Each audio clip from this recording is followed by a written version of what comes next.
Previously on the Dreaming Digital Dork. Not only is it considered to be one of the greatest games of the Saturn, but it is also one of the rarest. An Atari 2600 in a PlayStation 3 box! Santa didn't do it. I did. I am Dork. The only reason I exist is to bring pain and suffering on you. Filthy humans. And now I'm gonna force you to play the Atari 2600.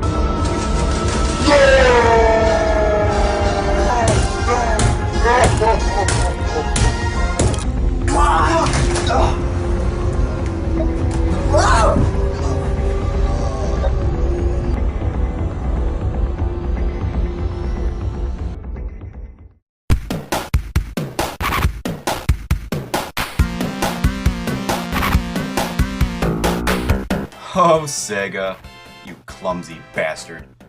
You have given us memorable arcade classics and Sonic on the Sega Genesis.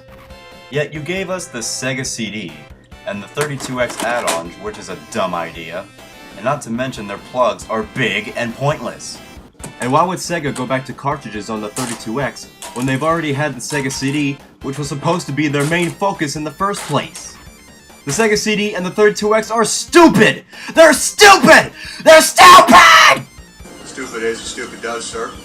But after the lifespan of the Super Nintendo and the Sega Genesis were finally coming to an end, Sega would try to reinvent itself for the next generation of consoles in order to compete with the 3DO, the PlayStation, and the future release of the Nintendo 64. Their new console would start off the 32-bit, 64-bit wars, and that would be the Sega Saturn.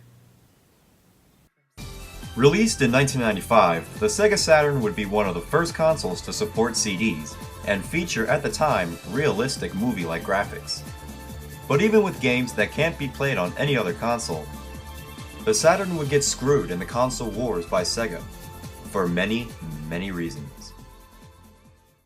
The first problem with the Saturn, in May of '95, after being released on the day it was revealed to the public, the Saturn would piss off retailers after Sega claimed that they would launch the Saturn on September 2nd of that year, which is infamously known as Saturn Day. The second problem was the built-in multi-CPUs and the 6 processors that made games difficult for programmers to create games for.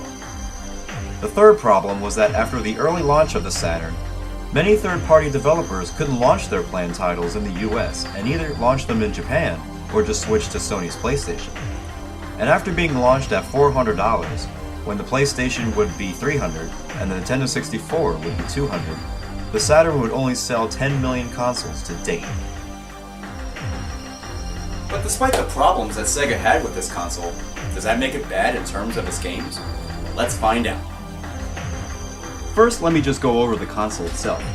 There's a top loader on the top which requires a special memory card, which unfortunately I don't have. At first, I thought it was in order to play Genesis games, but it doesn't even fit. And then there's a watch battery that you have to put on the back of the Saturn. Besides the Game Boy, what kind of a console needs a battery to save games? But whatever you do, do not take it out if you've already saved games, because you will lose all your data. Trust me. And here are the controllers. The first one is the standard controller. It looks like the Genesis controller, but personally I just use the joystick controller. And it also gives you the option of using the D-pad or the joystick. Well, without further ado, let's review the Sega Saturn.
Alright, now here's all the Saturn games that I own. I'm not going to review all the games, just the classics and personal favorites of mine. First to point out are the jewel cases. They're huge but awesome, and that's what makes them cool. Let's begin with Blazing Dragons.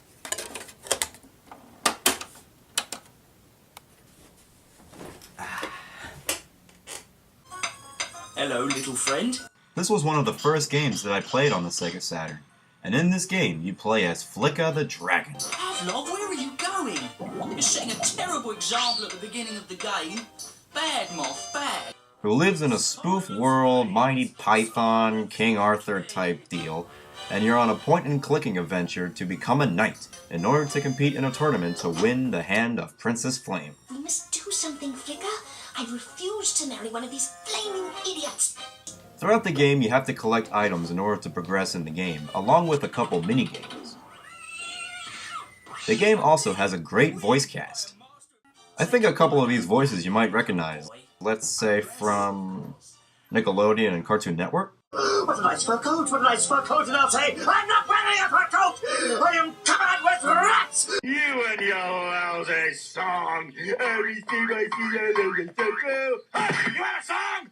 The tournament is open only to Dragon Knights. You're not a knight. You're not even a squire.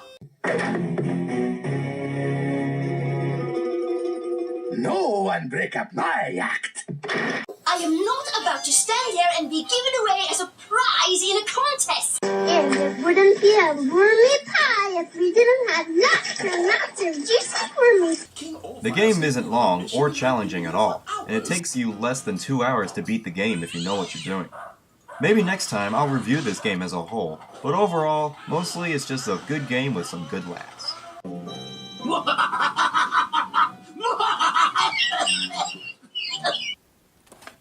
The next game is Bug. That's it, just plain Bug. Bug is a movie star and is playing a hero who must save his girlfriend from a giant queen spider.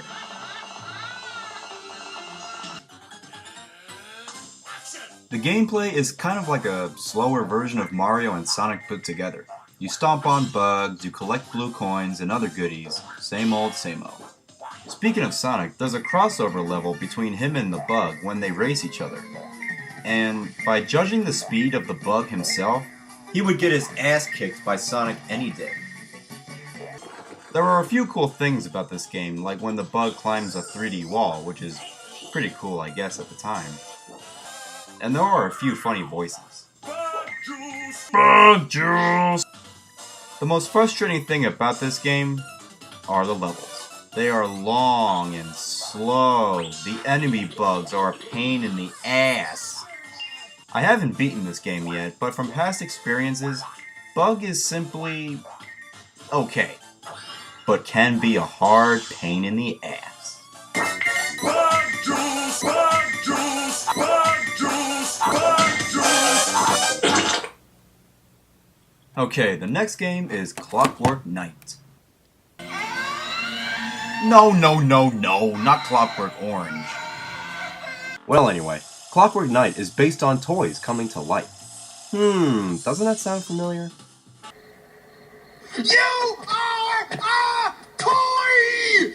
You are a child's plaything!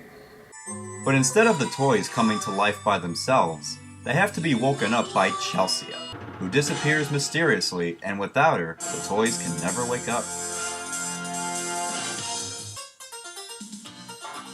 So you play as the toy Sir Tongarga D. Pepperogadouche III. Well, screw it, I'm just gonna call him Sergeant Pepper. Not polite to point.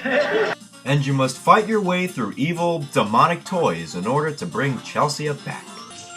You collect watches to increase your time, you collect turning keys to increase your health, and you stab all the toys with your key sword. There's really not much to say about this game. It's just a typical side-scroller, and it was just another memorable launch title for the Saturn.